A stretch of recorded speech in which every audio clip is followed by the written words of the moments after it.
She's 78 years old now, and after decades of silence, Annie Denver finally said out loud what millions of fans had been wondering for years. Not about the divorce, not about the chainsaw, about the song, about what it really meant, and what it cost them both. If you've never heard the name Annie Denver, you're not alone. Most people know her only because of a 4-minute song that her ex-husband wrote in 10 minutes on a ski lift in 1973. But the woman behind Annie's song is far more complicated than a name etched into a melody.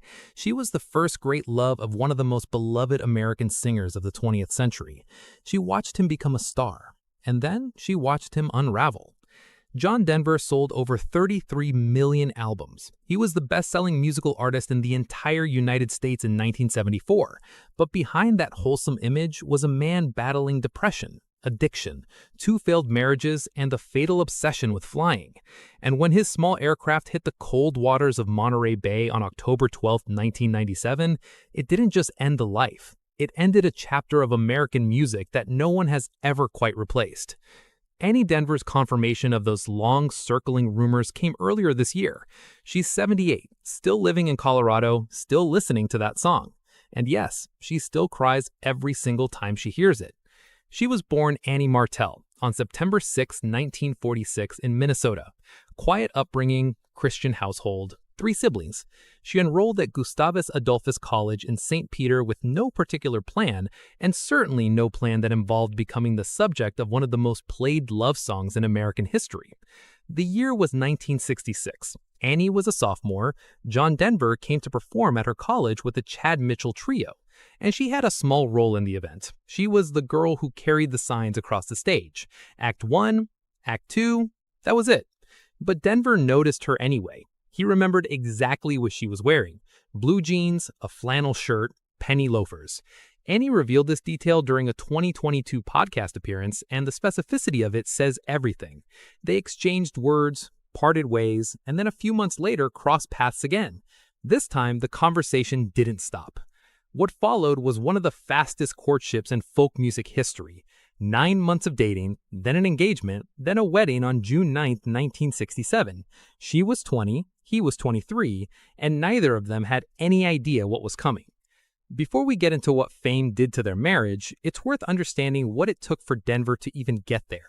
He was born Henry John Deutschendorf Jr. on December 31, 1943 in Roswell, New Mexico. His father was a decorated Air Force pilot who once set 3 world airspeed records. Impressive, distant, and emotionally unavailable. The family moved constantly. Denver was introverted, struggled to make friends, and found his first real comfort when his grandmother handed him an acoustic guitar at age 11. He taught himself to play. By college, he was performing paid gigs. By 1963, he dropped out of Texas Tech University and moved to Los Angeles to chase music full-time, with almost no money and a name no one could pronounce. The name change came from Randy Sparks of the New Christy Minstrels. Deutschendorf was too long and too hard to market. Denver chose his new name for the Colorado Mountains, a place that would later define his entire identity. He spent 2 years playing folk clubs before replacing Chad Mitchell in the Chad Mitchell Trio. Then he went solo. His debut album in 1969 was modest, but hidden inside it was a track he'd written called Babe, I Hate to Go. Producer Milt Oken reworked it, renamed it Leaving on a Jet Plane, and handed it to Peter, Paul, and Mary. It hit #1 on the Billboard Hot 100. Suddenly, Denver's name was everywhere. Not yet as a performer, but as the guy who wrote that song, which was enough. By 1971, Poems, Prayers, and Promises broke him wide open. Take Me Home, Country Roads became one of the most recognized songs in American history. His new manager, Jerry Weintraub, pushed him onto radio and television simultaneously, and the momentum became unstoppable. Rocky Mountain High, Sunshine on My Shoulders, Annie's song, Thank God I'm a Country Boy. His Rocky Mountain Christmas TV special was watched by over 60 million people, the highest-rated program in ABC's history at the time. He won Grammys. He got his own BBC series.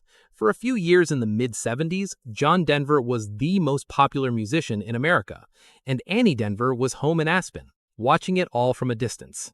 The song has a backstory that even longtime fans don't fully know.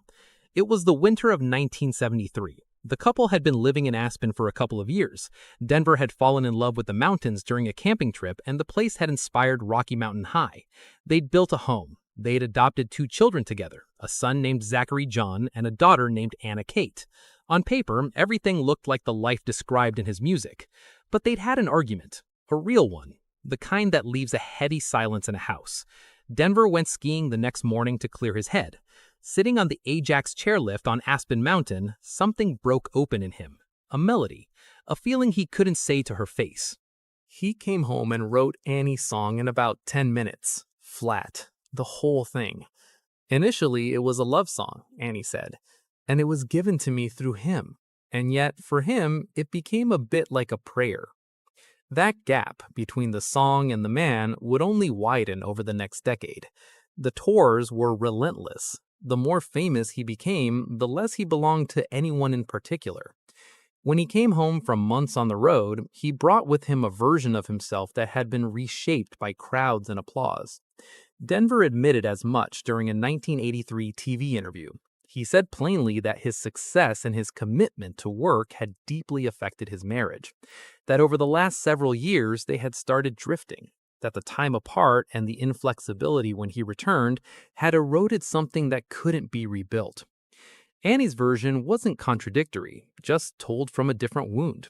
She said they were too young to handle what happened to them, that the magnitude of his fame was threatening to her, that she lost her sense of identity somewhere inside of being John Denver's wife. In 1982, after 15 years, they filed for divorce. What happened around the separation became the stuff of tabloid legend. Denver, reportedly furious during the asset division, took a chainsaw to their marital bed. His explanation was that Annie had cut down several of the family trees on their Aspen property. Whether that's a proportionate reaction is a matter of interpretation. What it tells you is that the man who wrote the gentlest love songs of his era was also capable of real, explosive rage when he felt wronged. They parted on decent enough terms. Annie never remarried. She stayed in Colorado, raised her children, built a life that had nothing to do with being famous. The rumors that she had died, which circulated online for years, turned out to be completely false. She is alive, surrounded by her children and grandchildren. John Denver, however, did not move forward as smoothly. 3 years after the divorce, he met Australian actress Cassandra Delaney at a concert in Sydney. They married in 1988. Their daughter, Jessie Bell, was born in 1989. By 1991, it was over.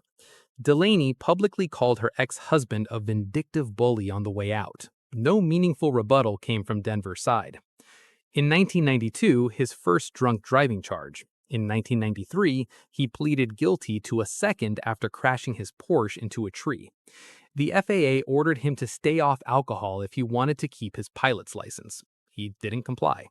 By 1994, he was medically disqualified from operating any aircraft. For Denver, that was not a small thing.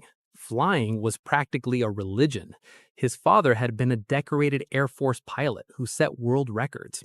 Denver had earned his own license and flew constantly. He had even entered a competition to become one of the first civilians to fly to space on a Soviet rocket. He was serious enough about it to train. Being grounded by his own choices was a humiliation that cut deep. Beneath his soft public image, Denver had been struggling for years. He admitted openly to using LSD and marijuana while writing some of his most iconic songs, Rocky Mountain High included.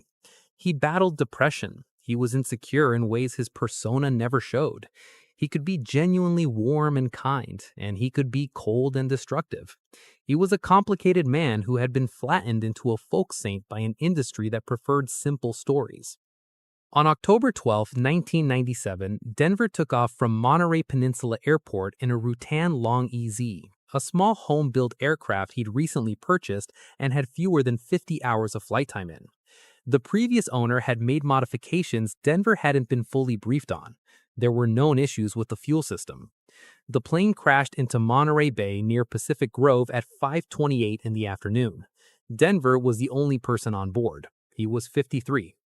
The National Transportation Safety Board concluded that the probable cause was Denver's inability to maintain control while trying to switch fuel tanks. The fuel selector valve had been relocated to the previous owners behind the pilot's left shoulder, meaning Denver had to release all controls and twist his body to reach it. When he did, the aircraft went into an uncommanded roll. He couldn't recover before the plane hit the water. The fuel gauges had no precise markings. Witnesses noted Denver seemed uncertain about the fuel system in the days before the crash. The conspiracy theories came fast: sabotage, foul play, something darker. But the NSTB's conclusion was consistent: a tragic chain of poor modifications, inadequate pilot familiarization, and a fatal mechanical moment at the exact wrong time. John Denver paid the ultimate price, and one of the most distinctive voices in American music was gone. His songs never went quiet. Take Me Home, Country Roads appeared on the Billboard charts just a few years ago after being featured in a Super Bowl commercial. A new generation heard it and felt it without knowing anything about the man who wrote it or when. A stage tribute opened this past July. His music keeps finding people who need it, decade after decade, because some songs are not really of their time. They describe something too fundamental to expire. And Annie is still in Colorado, still 78, still listening. What she confirmed after all these years is something that needed no confirmation for anyone who'd actually heard the song: that the love was real, that everything that came after, the fights, the drift, the chainsaw, the crash, none of it unmade what was real between them in the beginning. It just made it more human. John Denver wrote prayers disguised as love songs, and the woman he wrote them for is still here, still crying when she hears them.